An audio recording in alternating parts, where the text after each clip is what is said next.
Hello and welcome all you lovely people to a brand new series. Yeah, I know, I don't do too many of these on here, but this one is a special one.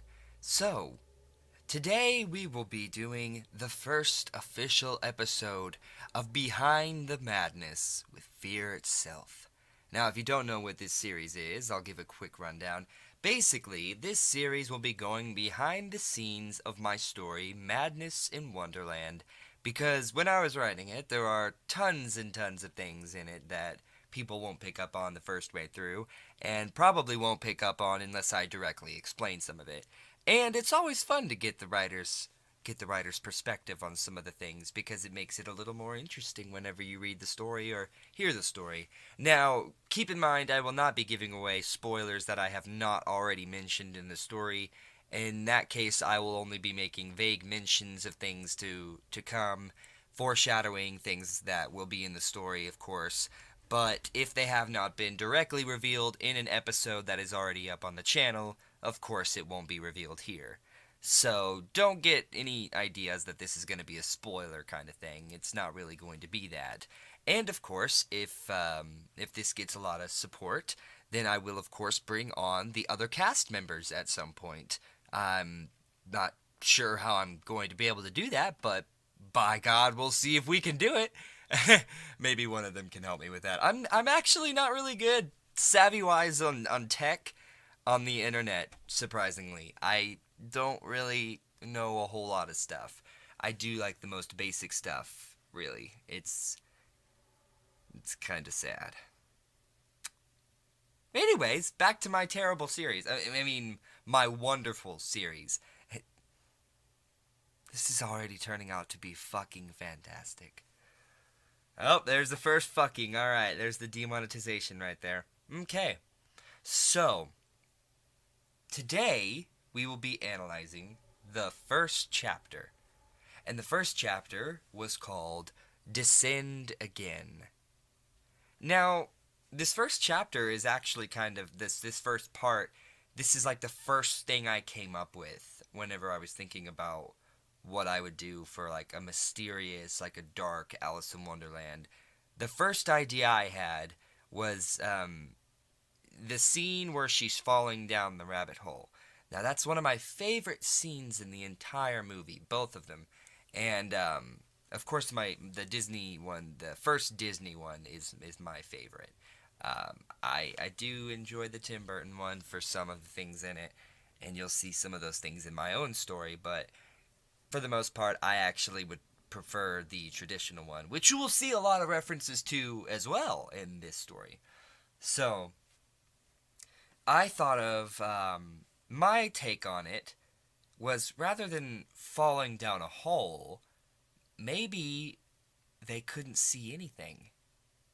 I mean, if I was going off of, if you really fell down a hole, you wouldn't be able to see anything. You'd be able to see nothing but darkness.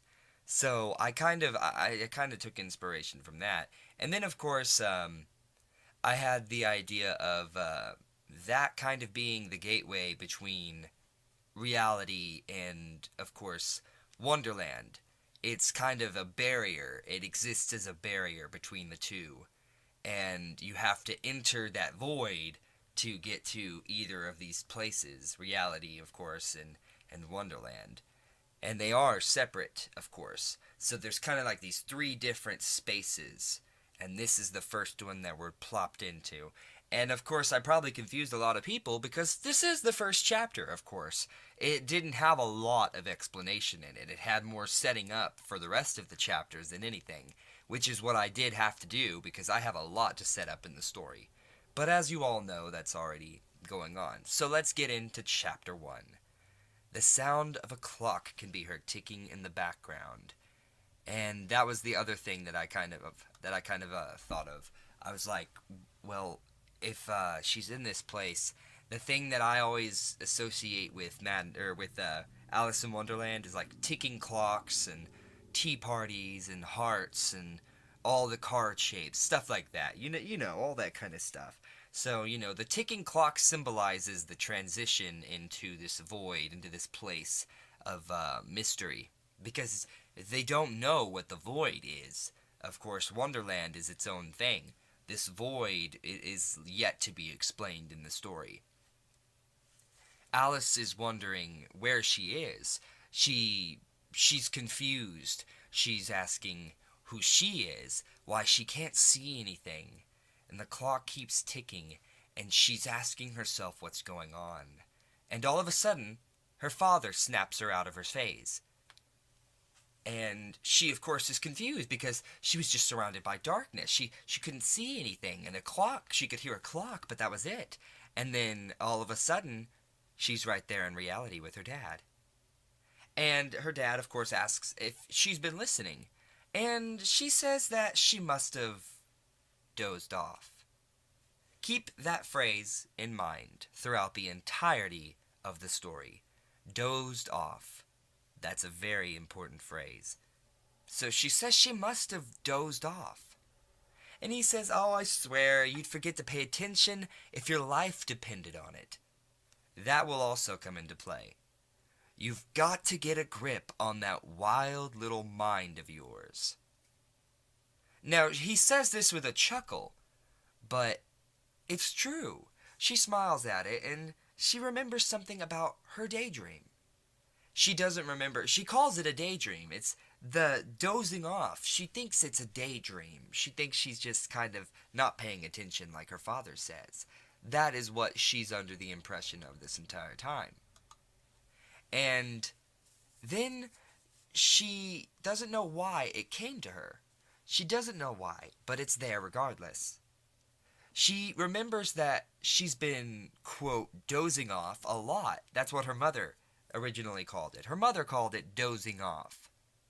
And it never occurred to her that any of these little daydreams ever meant anything, because they're usually only a few minutes long, and they never had anything inside of them, nothing memorable at least. The only thing that she did remember was the sound of that clock, the darkness, and then a strange feeling. A feeling of, she questions, maybe falling? And she says, yes, that has to be it. She'd been falling. Or was she floating upwards? This right here is another thing that kind of alludes to the gateway between the real and the fictitious. Because you'll see it later. This happens again, and this happens in our next chapter, actually, where you will see this floating upwards thing come back, and it will play a pivotal role. All these things that seem like they might be nonsense, they're not nonsense. They all have parts in the story. I've literally written this from the start with all of this in mind. So she says she might have been floating upwards, but she says, oh, that's nonsense. They're just daydreams. Silly Alice, you're off your head. Crazy. Mad.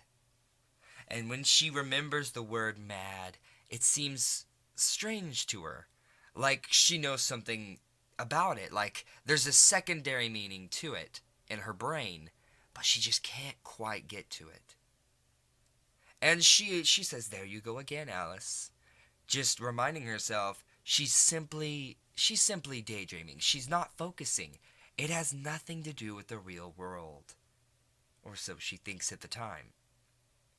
Now, at this time, Alice is actually older.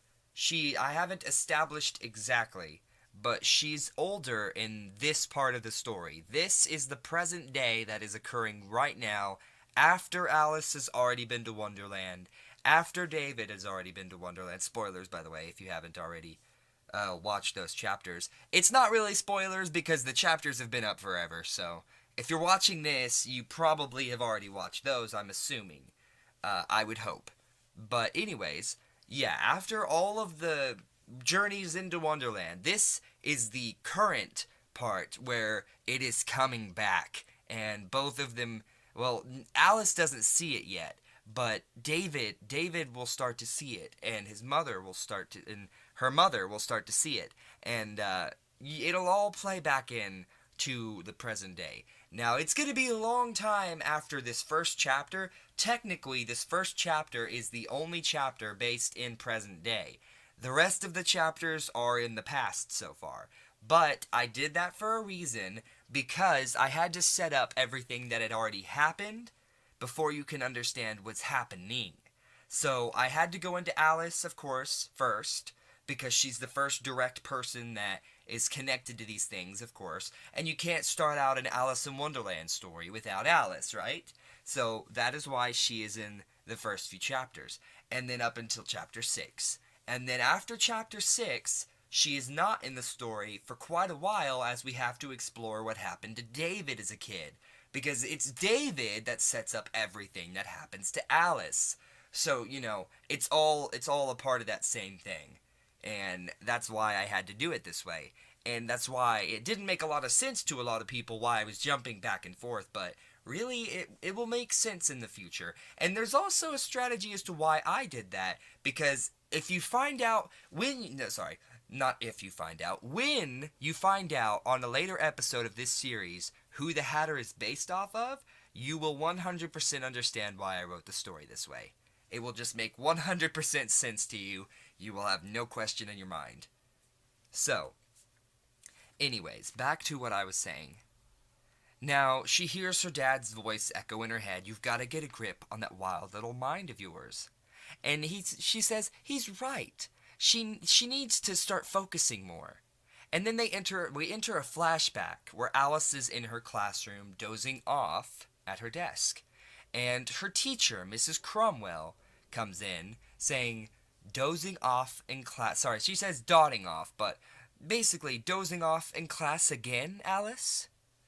And she says, oh, I'm terribly sorry. And she, of course, she's a teacher. She says, you've got to learn to stop dozing off while you're awake, especially so while in class. Dreams are not for the classroom. They are for sleep, which is for home. You're starting a bad habit, young lady. And she says, could you repeat that? I must have misheard you. I said you're starting a bad habit.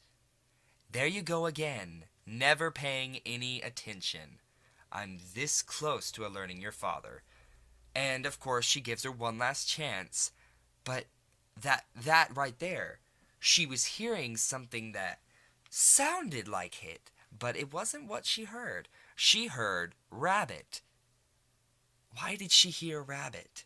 I'm sure a lot of people are wondering why I put that in there. Again, this is all going to make sense. And if you've also been following what I've been saying on Twitter, the white rabbit is going to be very important in the story. So, it's then that the flashback is over, and we cut back to Alice in the garden. And so, well, she's not in the garden yet. She is outside. And her mother calls her for dinner. And on the way inside, she does stop by the garden, and she looks at the flowers. And the roses are her favorite, particularly white roses.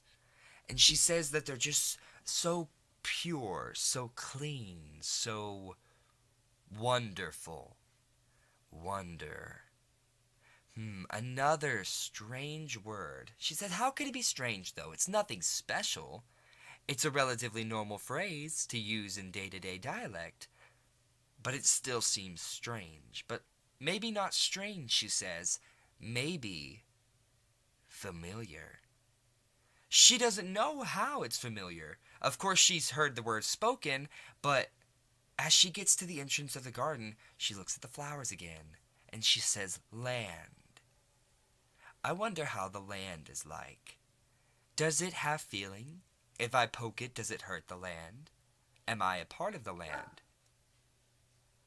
Now this is, I took inspiration from mostly the first Disney incarnation of Alice in Wonderland in writing her here. because she is like this. She has, and even in the book, she has this very, very quirky dialogue, and it's very strange. Like, she says how queer a bunch, and of course I can't put that in there nowadays, but you know, I wanted to kind of adapt it to make it sound like it's Alice speaking. So that's why she has kind of flowery dialogues, and sort of weird otherworldly dialogue from the other characters. Except for, of course, the characters in Wonderland. She talks more like them than she does about anything else. So, of course, she's going off on this tangent, and then she sees her cat run into her sight, Dinah. Now, of course, it's the same cat. And she loves Dinah. And she says she cherishes it. And she says, cherished, cherish. She starts to kind of go off on these words that sound alike. Cherry, chest. And she says, Cheshire cat. Cheshire cat. And she says it says she knew the feeling well by now. The feeling of her mind slowly slipping into her own world of fantasy. Her land of wonder. So it's these triggers, these small little triggers that she's remembering that are sending her into these episode-like states. But right before she can actually get into the days, like right as she's falling, she's slipping, things are starting to become blurred around her. Her mother calls her, and it breaks the trance that she was in. And her mother says, I thought we talked about this. And Alice says, about what? And she says, about your silly imaginary... Oh, I've gotten ahead of myself. Fuck me! She says, Alice, I called you for dinner over an hour ago. And she says, I'm sorry, I was thinking of the flowers. And then there was the Cheshire cat, and her mother stops her. Cheshire cat. And then a worried expression comes over her mom's face. And this is when she says, Alice, I thought we had talked about this. About your silly little imaginary creatures. There's no such thing as the Cheshire cat. You'd better stop this foolish daydreaming business. She's angry. Alice is shocked. Why? Why was she so vicious in such a short amount of time? Was it the cat? Why would she be mad at sweet Dinah? Mad? No, not anger. She realizes that it was fear. She was afraid. But why? And then she says, has it really been an hour? No, now it was 2 or 3. Was she in time? What made time? Clocks. Clocks that tick and talk and tick and talk and tick and talk. Now, this was actually, I did this kind of, I really like the sound stuff that I did for these episodes, where I kind of timed it exactly with my voice, because I said tick and talk just like a clock, and as soon as I did that, it struck. So I really liked that. I liked what I did with those, and I want to continue to do that kind of stuff for all of the chapters of the story, because it makes it 10 times more immersive than the regular story that I do on here, I feel like. So she's in this daze again as she hears this clock ticking, and she can hear distant whispers. And she says, Mother, Father, Dinah, is that you? And then you can hear a cat. And so she says, Dinah, is that you, girl? And then the cat stops, and the clock stops. And then she can hear small footsteps. And she says, I can't see a thing in here. She calls out, hello. And she gets back a whisper, a low whisper. And it says, Alice.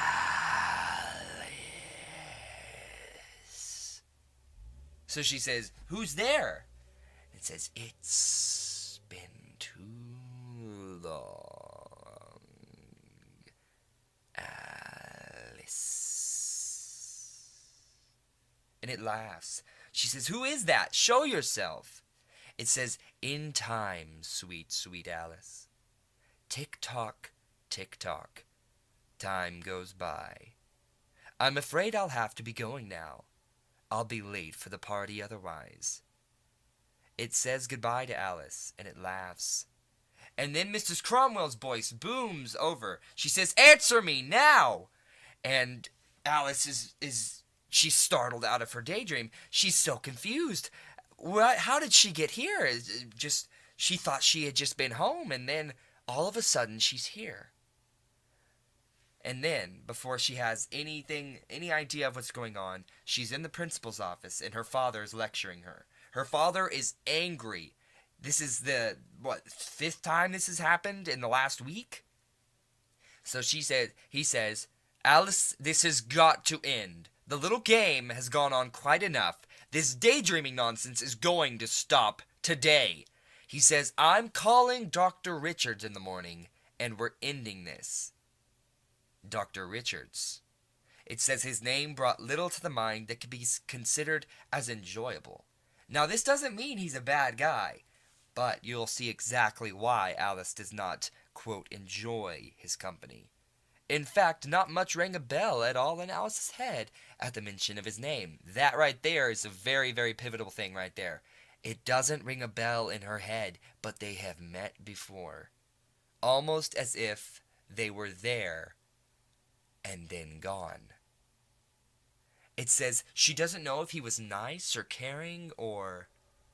And then she says late. She was late. But for what? Being late put her hair on end. And I put H-A-R-E, hair. And then it says, no, not H-A-R-E, H-A-I-R. And it says hairs in March. March hare. Mad. It made the March hare mad when Alice was late. Late, late. Late for an important date. A date with who? When? What was going on? And she hears the cat's voice again as she's once again thrust into this void. And she says, "Not this again." And just as she was just saying, he tells her that she is late. Late for an important date. A date in March with the hare. It says, "You are late, Alice." And she looks at the teeth. She looks at the smile. And she remembers that smile. Those teeth, they looked a lot like, she says, a vampire? No. A wolf? No. And she remembers it looks like a cat's teeth. And he says, "You are." And before she knows it, we once again cut to another time skip where this void has taken her from all the way from her principal's office to Dr. Richards the next day.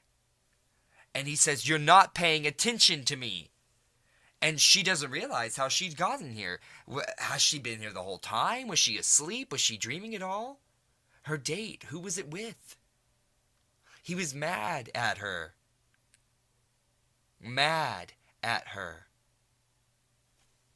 And she starts to kind of go back off of things that rhyme with at her, ladder, matter, clatter, shatter. And she screams, "Hatter!" And Dr. Richards stops. He says, "What? Excuse me?"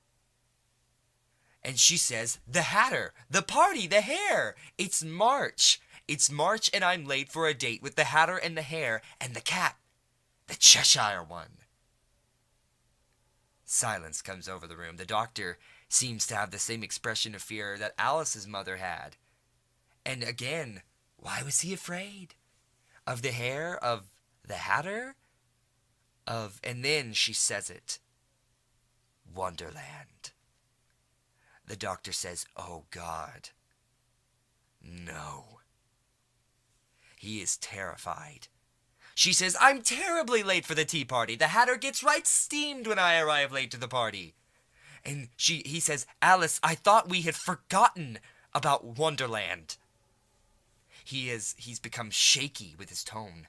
She says, "Oh, but "Doctor, don't you know?" And he's afraid. He says, "Know about what, Alice?" She says, "About the rabbit. The white one.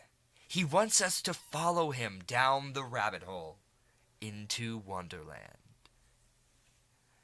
And he says, "We're going to try something new. I want you to close your eyes." So she did.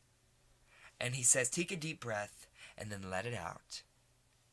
He says that he wants her to repeat after him, "There's no such thing as Wonderland." And she says, "There's no such thing as..." And nothing. He says, "Alice," nothing. "Alice," nothing. "Alice Liddell," he yells. And then, in a very softer voice, it's soft yet unnerving to him, like something is talking. She says, "Yes, doctor?" And her voice is quiet but distant. It's, like I said, it's unnerving, almost like she was in a trance. And as he remembers, as he thinks of that word trance, he thinks of what he does. Hypnotization from a clock that ticks and talks, just like a clock. He's in his own little mind. He's not remembering that he's sitting in front of Alice. And Alice kind of breaks him out. She says, "Dr. Richards." And he snaps out of his daydream, and she's smiling at him. She says, "Are you quite all right there, doctor?" And he says, Yes, I apologize. Must have dozed off." Now, where were we? He says, "Ah, yes, repeat after me. There's no such thing as the Mad Hatter." So she says it. She says, "There's no such thing as the Mad Hatter. There's no such thing as the March Hare." Again, she repeats him.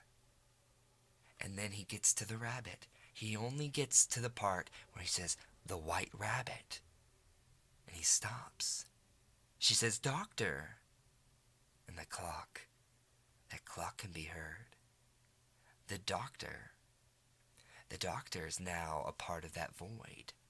He doesn't know what's going on. He is not directly linked to these apparitions, yet he can see them. And he's terrified. Nothing like this has ever happened to him before. And so, who does he meet? Why, of course, the Cheshire Cat. And the Cheshire Cat says, "Doctor." And he's, of course, "Where am I? Who's there? What is this?" And he says simply, "We have been waiting for you, Dr. Richards." And he keeps saying, "Doctor, doctor, doctor." And he doesn't know what's happening. And so he finally just says, "Doctor." And then David, he breaks through the trance just like before. He screams, "Richards!" And the doctor is startled. He doesn't know what just happened. He's not in front of Alice anymore. How had he gotten away from there? What is going on? So, the doctor, of course, he's jumpy. And David asks, "Did you hear me?" And he says, "Afraid not," which you mind repeating. And so, David does. He says, "Did you make any progress? What did you find out?" And then he begins to tremble. He has no idea that he's doing so until David tells him. This makes David worried. And he says, I don't know anything for sure. I'll need a few more days with Alice before I can offer you any concrete information. But I pray that I'm wrong." David asks, "What do you mean?" And the doctor leans in close and whispers to David, "She's starting to remember Wonderland."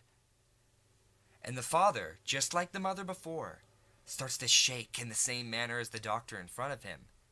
And he begins to feel fear, and a ghost white complexion comes over his face. All the color drains.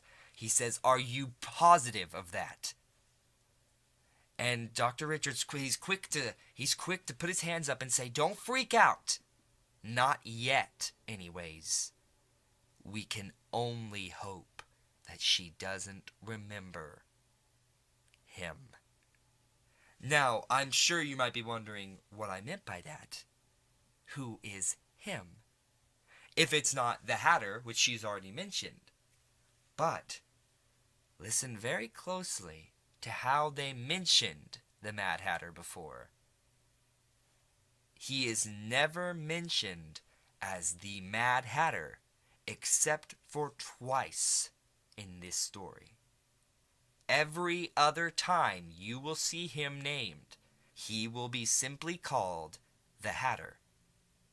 Not the Mad Hatter, just the Hatter. There is a reason for this, and I will explain it, but it's a very, very long ways away, and it does involve the Hatter's backstory, in fact, and how he came to do what he is doing in Wonderland. Because he will flat out say in the next chapter what his role is in Wonderland, what his actual role is in Wonderland. He does have a purpose, and there is a reason he exists. And the reason that he has turned into what he is now is also going to be explained with one of the other characters. It's his entire motivation for what he's doing with David and Alice now. And there's a reason he's doing it to them as well. Everything plays together. You'll just have to see. It's a grand, grand story. Has a lot of complex moments in it. But anyways, he says, we can pray she doesn't remember him. God help us all if she does, he says. So they really, really do not want her completely remembering the Hatter. This is very, very apparent that they're talking about him. And he says, I'll do what I can, but if I were you, consider a backup plan. Now he says, you mean, they're implying that they already have one. And David does. He has a backup plan. It's a scary one, and he never wants to enact it. And it is literally life-threatening. But he says, I couldn't do it. He says, I could not do that to my daughter. And he says, he says, you have to think of your family if push comes to shove. If you don't, run. Take your wife and run. And so he says, how long? And the doctor asks, until what? And he says, how long until you can be sure of what you're telling me? The doctor says, give me a week, and I'll get back to you with whatever I find. So, he says, for your sake, I hope you're right. He says, for your sake. Now, this isn't a threat from David. This is simply David knowing what they're dealing with. And the doctor, on some level, knows what they're dealing with, but in reality, it's more of David. David has directly faced these apparitions. He knows them. He knows what they're capable of, more than anybody in the story. So, he knows what they're dealing with, and he is terrified for the doctor, and for everybody involved. And in his head, he says, this isn't good. How is it even possible?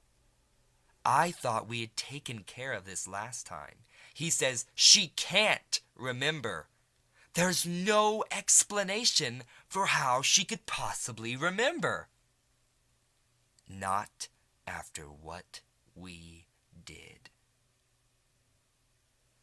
Not after what we did. What did they do? That is going to have to be a surprise, because I haven't revealed it yet. But needless to say, her memories are not like they used to be. And they're afraid, because they were supposed to have been gone. Just like the memories of Dr. Richards are gone, these memories are also supposed to be gone. Why then does she not remember the doctor, but she remembers these things? Well, all will be explained, of course, in the next future episodes of this series, and of course, in the future episodes of Madness in Wonderland. That does conclude Chapter 1, Descend Again. I hope that this was even a little bit cool for some people. I don't realize that. I mean, maybe I did something good. The next chapters I have a lot more to work with in terms of stuff that I took inspiration from, and a lot of stuff like in the current chapters. So that's why I mainly did this series. There are a lot of things that will be explored in the future of this story, and I'm really excited to introduce all of those concepts to you. The next episode will, of course, be Chapter 2, Remember. This is the chapter where we flash back to the first time Alice met these things, and I am calling them things, of course, but the first time that she met them, and it will go into kind of how she was persuaded into, like, into what I would say is a friendship. But in the story, anytime that I have friend, it's usually in quotes, because the I can't tell you yet, but there's a line in one of the in chapter 13 or 12 that says literally, "You have no friends down here."